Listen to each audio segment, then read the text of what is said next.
Well, let's look at a couple of quotes from Feynman. There are a few that I think about a lot, and these are on Goodreads. But number one, and I think this is really applicable with respect to science in media, particularly a term that bothers me a lot, which is studies prove or studies show, just like capital S science shows, which isn't really a thing. The facts can get contorted quite a lot. The quote from Feynman is, "I learned very early the difference between knowing the name of something and knowing something."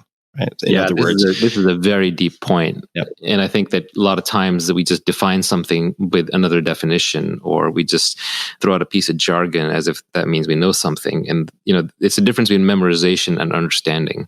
Understanding is a thing that you want. You want to be able to describe it in 10 different ways in simple sentences from the ground up and rederive whatever you need. If you just memorize, you're lost. So I think this is one of the things that I get stuck on a lot, which is like just keep going back and reading the basics over and over, trying to understand them. So don't necessarily have that tall edifice of knowledge that is very seductive in academia.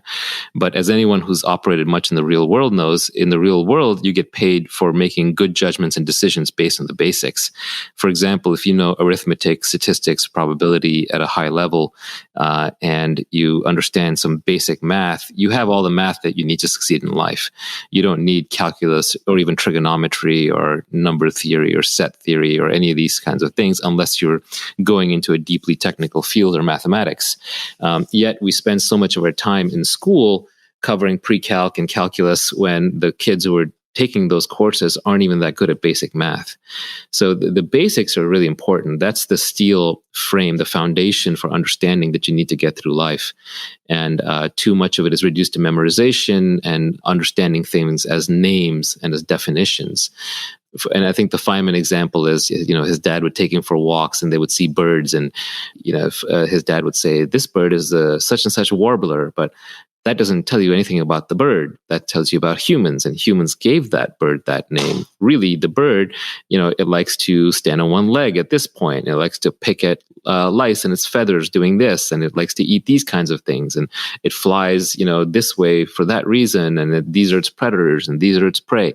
So, those are the kinds of things that really give you understanding. Who cares what the bird is called? The name of the bird is irrelevant. And you see a lot of professions in professional life, this happens a lot, which is jargon.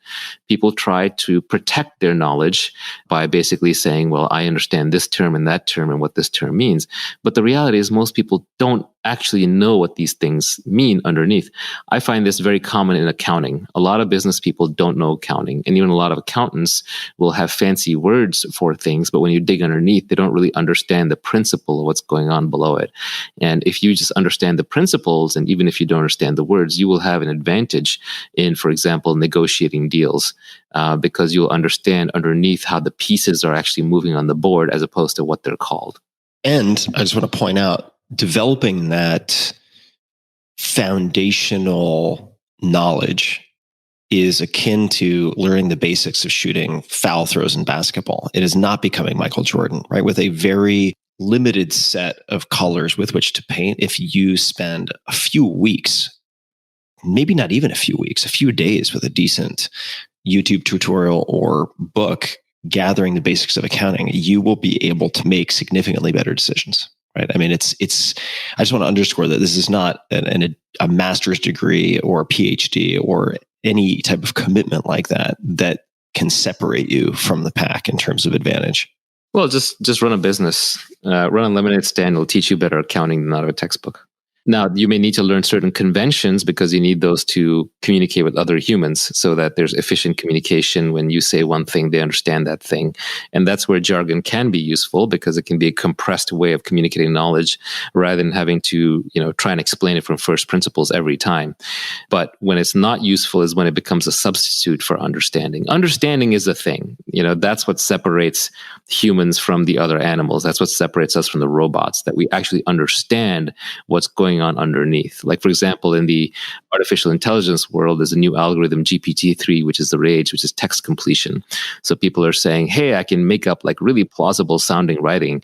And so the AI is here and is going to take all the jobs. Well, no, because the AI doesn't actually know what's going on underneath. If I were to ask it a question of, well, why did you write that? Or what does that mean? It would very quickly fall apart. So you always want to strive for understanding, not for memorization. You should be able to re-articulate it 5 different ways in every language that you know.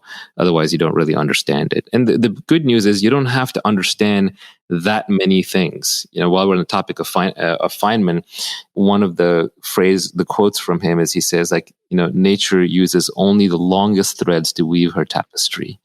And so what he means by that is that there's only a few basic principles that you have to understand to kind of understand the sum total of our knowledge in physics. There's not a lot.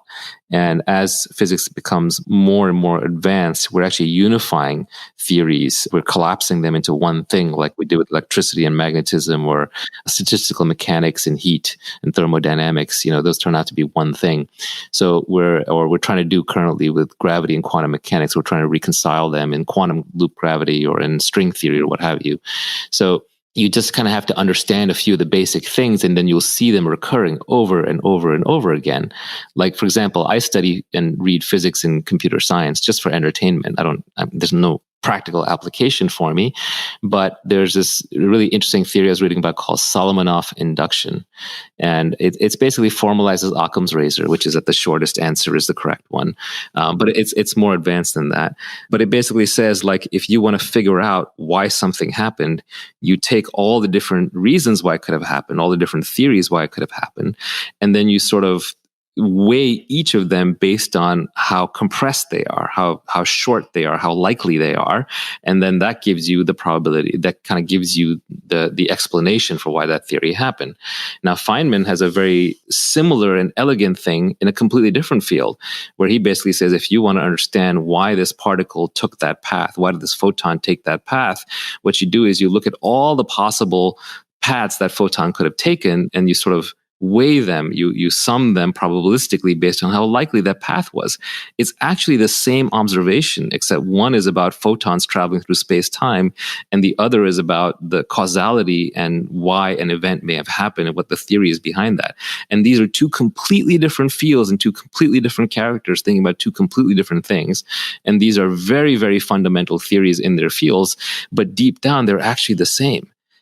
Which to me is fascinating. It just shows how much of what we look at as complexity actually emerges from a set of very simple rules.